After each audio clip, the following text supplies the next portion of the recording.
The security footage didn't lie. In the parking lot of Greene County Veterans Memorial Park, under the harsh fluorescent lights, a young man in an expensive leather jacket shoved an elderly veteran so hard that the 78-year-old man crashed into the side of a pickup truck before collapsing onto the asphalt.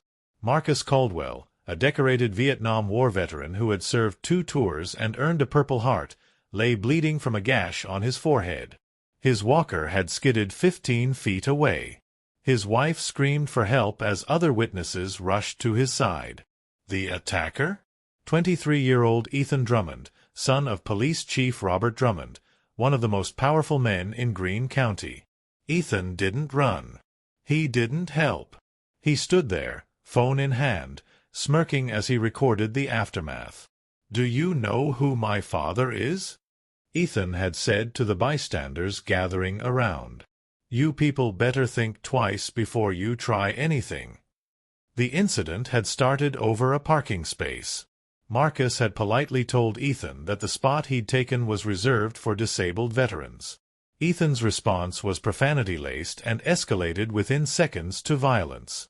By the time paramedics arrived, Marcus had suffered not just the head wound, but 2 broken ribs and a fractured wrist from trying to break his fall. The doctors said he was lucky to be alive. The community erupted. Marcus Caldwell wasn't just any elderly man. He was a beloved figure, a volunteer at the local VFW, a mentor to young people, a man who spent his Saturdays handing out meals at the homeless shelter. He'd lived in Greene County for 50 years. Everyone knew Marcus. Everyone loved Marcus. Within hours, the security footage went viral. Local news picked it up. Then national news.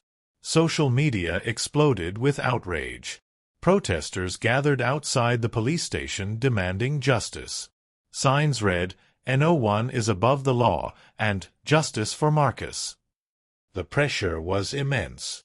The district attorney had no choice but to file charges: assault and battery of a senior citizen, a felony carrying up to 5 years in prison. Ethan Drummond hired the most expensive defense attorney money could buy. His lawyer immediately began spinning the narrative, claiming Marcus had been aggressive first, that Ethan had felt threatened, that this was all a misunderstanding blown out of proportion by a vindictive media. The preliminary hearing was set for 2 weeks later. Judge Harrison Bennett, a 68-year-old veteran of the legal system with 30 years on the bench, was assigned to the case. The night before the hearing, Ethan posted on social media, "Looking forward to exposing the bias and corruption in our so-called justice system tomorrow. Some people are just jealous of success. #truth, #justice, #witch hunt." The post got thousands of angry responses. The town was on edge. Everyone wondered, would privilege and power win again?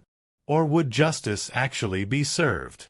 But a shocking revelation was about to change everything in that courtroom. The courtroom was packed beyond capacity. Every seat filled. People standing along the back wall. News cameras outside on the courthouse steps. Security had to turn away dozens more who couldn't fit. The air was thick with tension and the murmur of hushed conversations. On one side sat supporters of Marcus Caldwell, veterans in their service caps, community members, activists. On the other, a smaller group, Ethan's college friends, his mother, and a handful of people in expensive suits. Judge Harrison Bennett entered through the side door. He was a tall man with silver hair, wire-rimmed glasses, and the bearing of someone who'd seen everything in 3 decades on the bench. His black robe seemed to command respect before he even spoke. "All rise," the bailiff announced. The room stood as one. "Please be seated," Judge Bennett said, his voice calm but authoritative. "Let me make something clear from the outset. This is a court of law, not a circus. I will not tolerate outbursts, demonstrations, or disrespect from anyone, attorney, defendant, witness, or spectator. Is that understood?" A chorus of murmured agreement. "Good. Bailiff, bring in the defendant." The side door opened, and Ethan Drummond walked in. He wore an expensive navy suit that probably cost more than most people in that room made in a month. His hair was perfectly styled. His shoes gleamed. But it was his expression that made people's blood boil, a barely concealed smirk, a swagger in his step, an air of someone who believed this was all beneath him. He sat at the defense table, leaning back in his chair, whispering something to his attorney that made them both briefly smile. Judge Bennett's eyes narrowed, but he said nothing. Yet the prosecutor, Assistant District Attorney Sarah Chen, stood to present the case. She was thorough, methodical, devastating. She presented the security footage. The room went silent as everyone watched Ethan shove Marcus with shocking force. She presented medical records, photos of Marcus's injuries, testimony from witnesses. Then came Marcus Caldwell himself. The elderly veteran walked slowly to the witness stand with the aid of his walker. His head was still bandaged. His arm was in a cast. But his back was straight, his voice steady. "Mr. Caldwell," Ada Chan began gently, "can you tell us what happened that evening?" Marcus spoke with quiet dignity.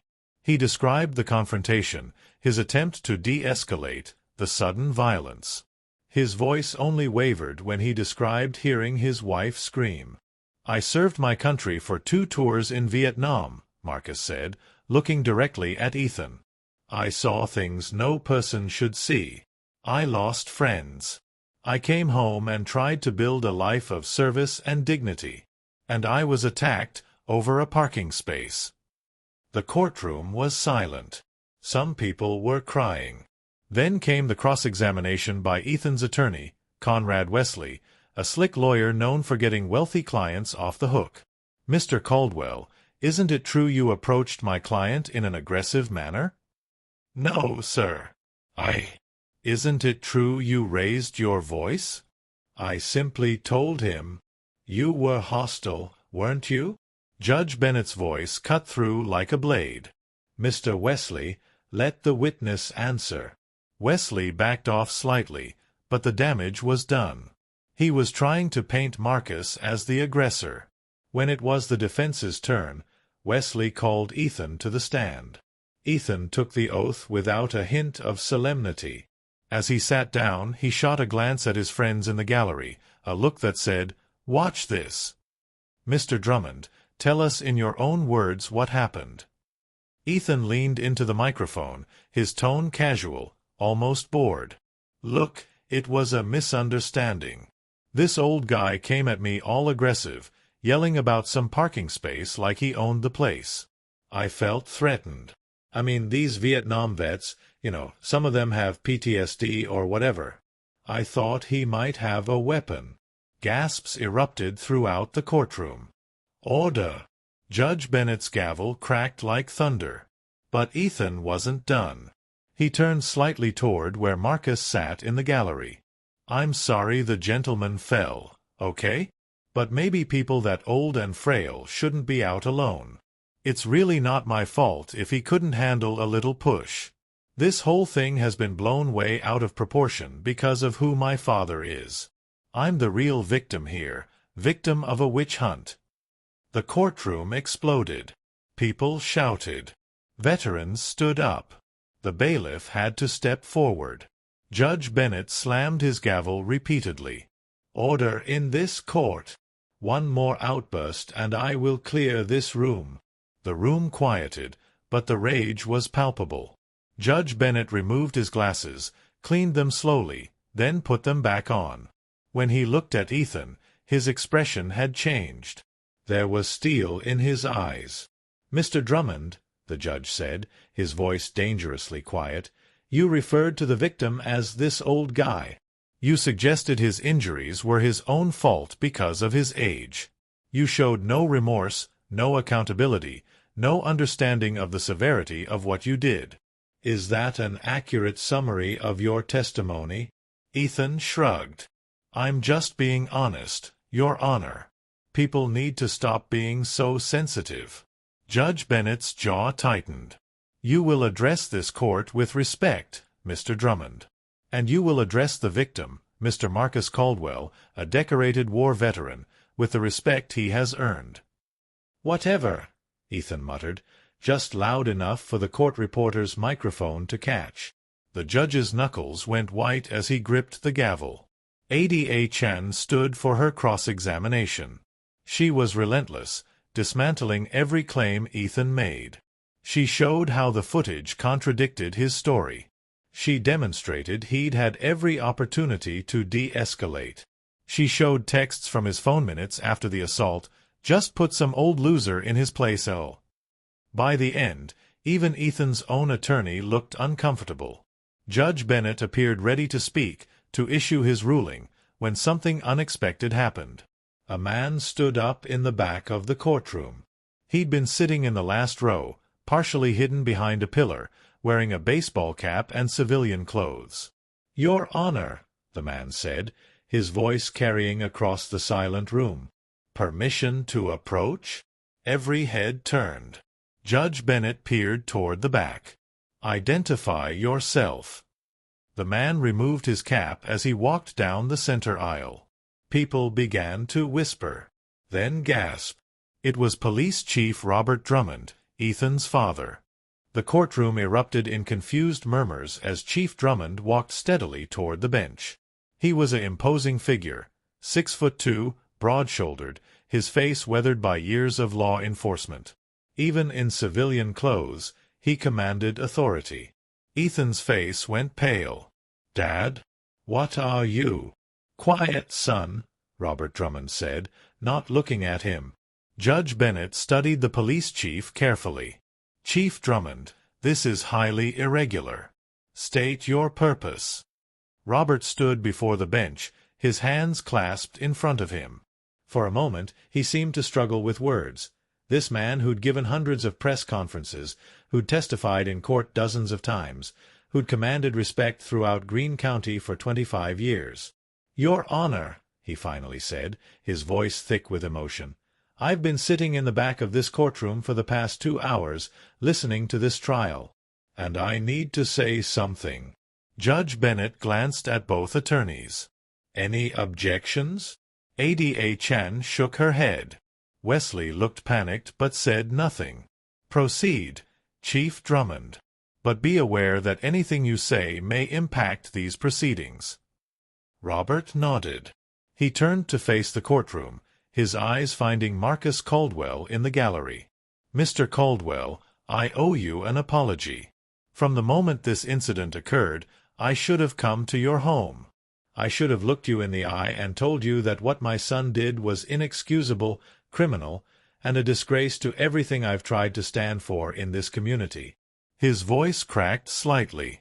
"Instead, I hid. I told myself I needed to stay neutral, to let the system work. But the truth is, I was afraid. Afraid to face what my son had become. Afraid to admit that I'd failed as a father."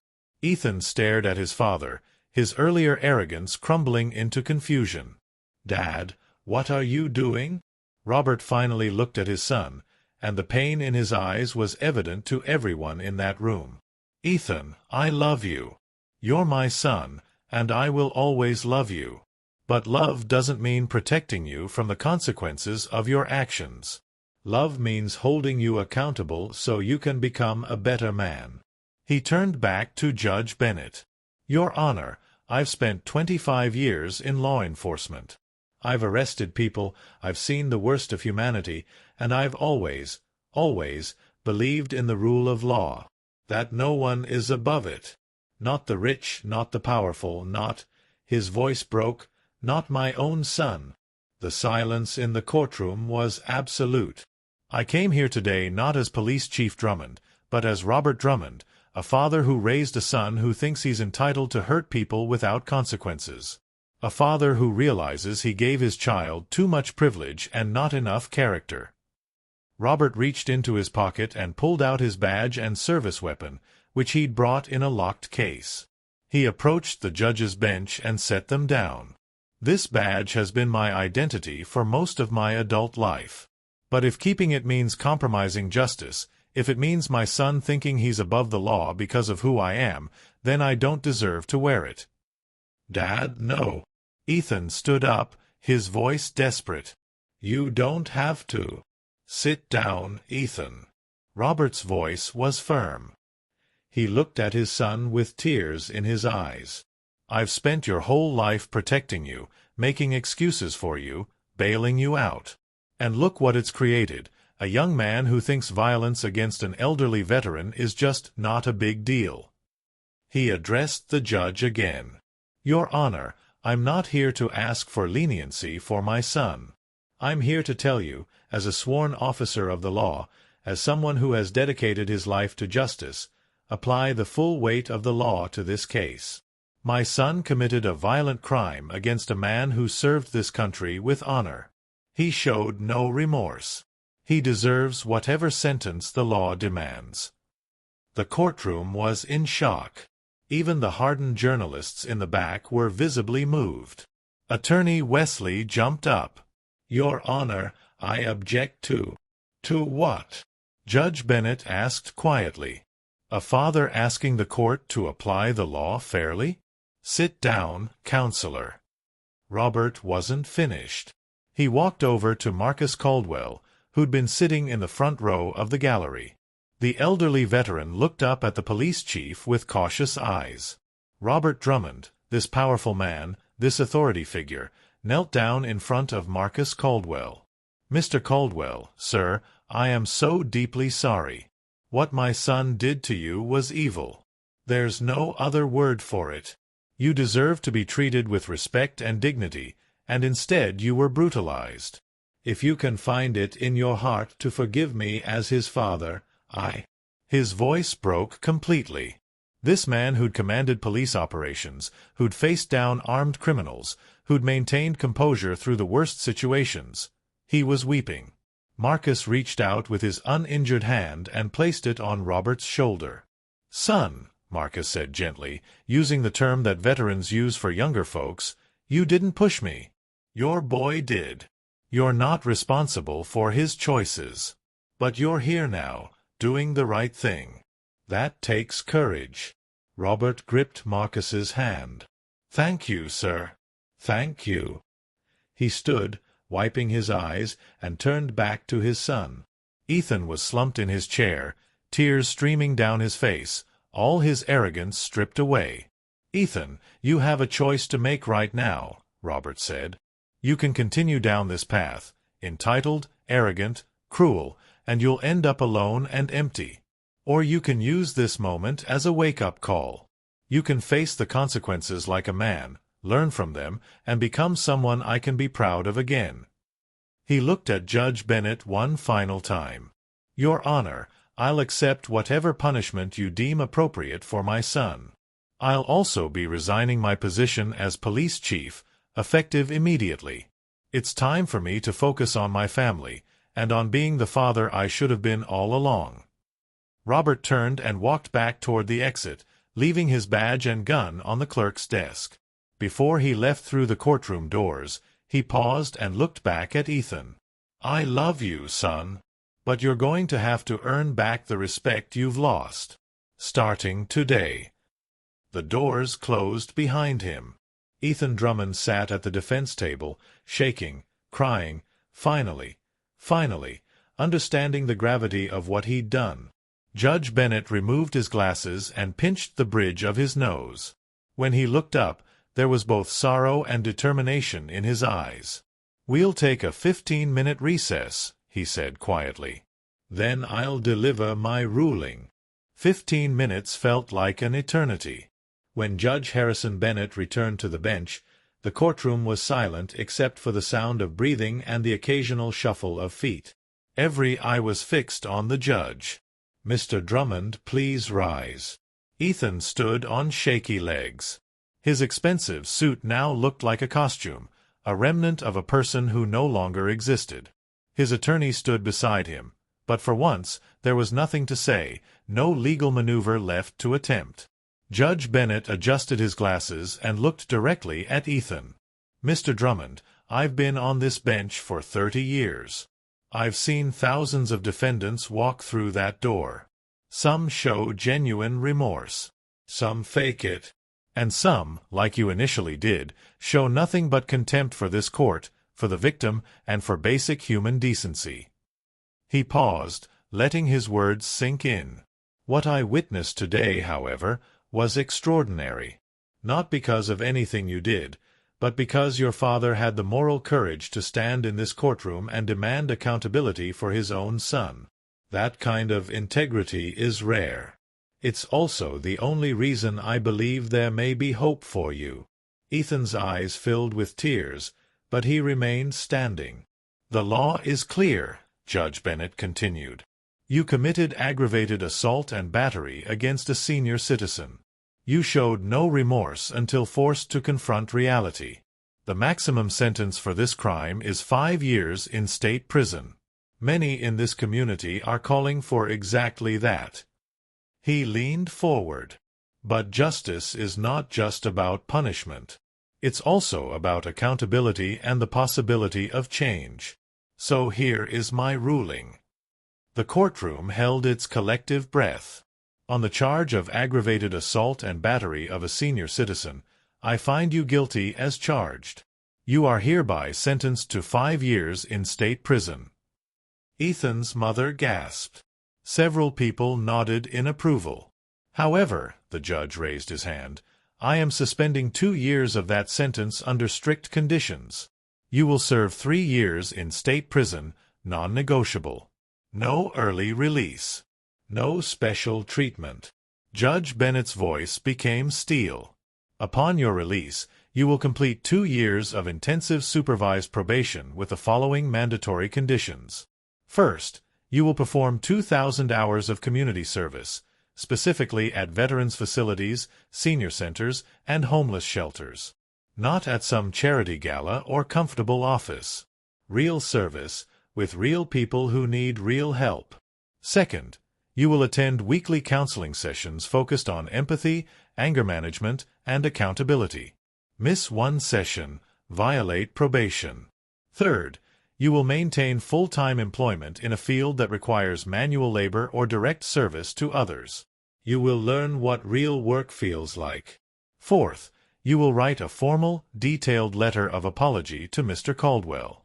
He is under absolutely no obligation to read it, accept it, or forgive you. But you will write it as part of your own accountability. Fifth, you will pay full restitution for Mr. Caldwell's medical expenses, lost wages, pain and suffering, and any ongoing care costs. I'm estimating approximately $150,000. You will pay it, even if it takes you years. The judge removed his glasses and looked at Ethan with an expression that mixed sternness with something almost paternal. Mr. Drummond, let me be absolutely clear. If you violate any single condition of your probation, if you miss a counseling session, if you fail to complete your community service, if you commit even a minor offense, you will immediately serve the remaining 2 years plus additional time for probation violation. Do you understand? Ethan's voice cracked. Yes, Your Honor. I can't hear you. Yes, Your Honor. Ethan said louder, his whole body shaking. Good. Judge Bennett put his glasses back on. Mr. Drummond, you're 23 years old. Your life is not over. But your old life, the life of privilege without accountability, of arrogance without consequences, that life ends right now, in this courtroom. What you become after today is entirely up to you. You can emerge from prison bitter and unchanged, or you can use this time to become a man of character. The choice is yours. Before the gavel fell, Robert Drummond stood up in the back of the courtroom. Your Honor, permission to add something? Judge Bennett nodded. Chief Drummond, the floor is yours. Robert walked forward, stopping at the railing. He looked at his son with tears streaming down his face, but his voice was firm. Ethan, the judge has issued his sentence. I'm going to add mine. Ethan looked at his father, confused and frightened. The trust fund your grandfather left you, $800,000. I'm redirecting it. Every penny is going to create a scholarship fund for veterans' children who want to pursue education. The college fund I've been building for you, $200,000. That's going to the Greene County Senior Center for Accessibility Improvements. Dad, Ethan whispered. Robert held up his hand. The cars, the credit cards, the safety net I provided, it's all gone. When you're released from prison, you'll have what most young people have. Nothing but your own 2 hands and your willingness to work. You're going to earn your way in this world the way most people do, through honest labor, integrity, and treating others with respect. His voice softened slightly. I'll visit you in prison, son. I'll always be your father. I love you more than you can know. But I won't enable you any more. I won't protect you from the consequences of your choices. When you get out, if you've truly changed, if you've become a man of character, then we'll rebuild our relationship. But that's on you. Robert turned to address the courtroom. I'm also formally announcing my resignation as police chief of Greene County, effective immediately. I'm stepping down not in disgrace, but in recognition that my first duty now is to my family, to help my son find his way back to being someone we can all be proud of. He walked over to the clerk's desk where his badge still lay and picked it up, holding it one final time before setting it down permanently. 25 years I wore this badge. It was my honor. But some things are more important than career. Justice, truth, and being the father I should have been all along. Then Marcus Caldwell slowly stood, using his walker for support. The courtroom immediately fell silent. Judge Bennett spoke gently. Mr. Caldwell, would you like to address the court? I would, Your Honor. Thank you. Marcus took a few careful steps forward, looking directly at Ethan. His face showed the wear of 78 years, the bandages from his injuries, but also a strength that transcended physical frailty. Young man, what you did to me was evil. There's no softer word for it. You attacked a stranger, an old man, over nothing. You showed me that you saw me as less than human, not worthy of basic respect. Ethan was crying openly now. Mr. Caldwell, I'm so. Marcus held up his hand. Let me finish. He took a breath. I spent 2 tours in Vietnam. I saw young men, boys really, do terrible things in the heat of war. But I also saw those same young men change. I saw them learn. I saw them develop the kind of character that war either destroys or builds. He gripped his walker tightly. What you did to me was wrong. It hurt. Not just my body, but my faith in the younger generation. It made me wonder if the values I fought for, dignity, respect, service, if they meant anything anymore. His voice grew stronger. But today, I watched your father do something I've rarely seen in my 78 years. He chose justice over protecting his child. That's real courage. That's real love. And it gives me hope that maybe you can change too.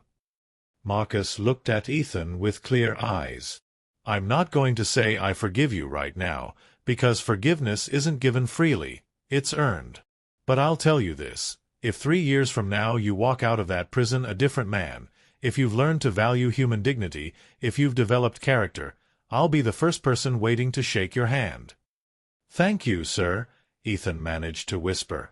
Thank you for giving me a chance. Marcus nodded.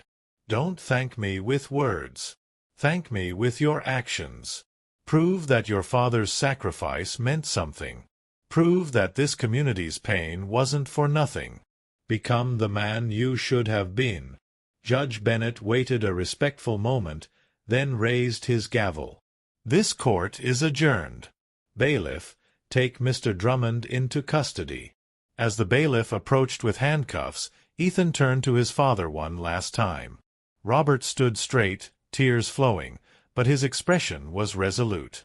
Their eyes met, a moment filled with pain, love, loss, and perhaps the first glimmer of hope for redemption.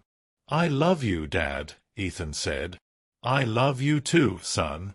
Now go make something of this chance. The handcuffs clicked into place, and Ethan was led away through the side door. The courtroom slowly began to empty, but many people lingered, processing what they'd witnessed, this extraordinary moment where justice, mercy, and accountability had all converged.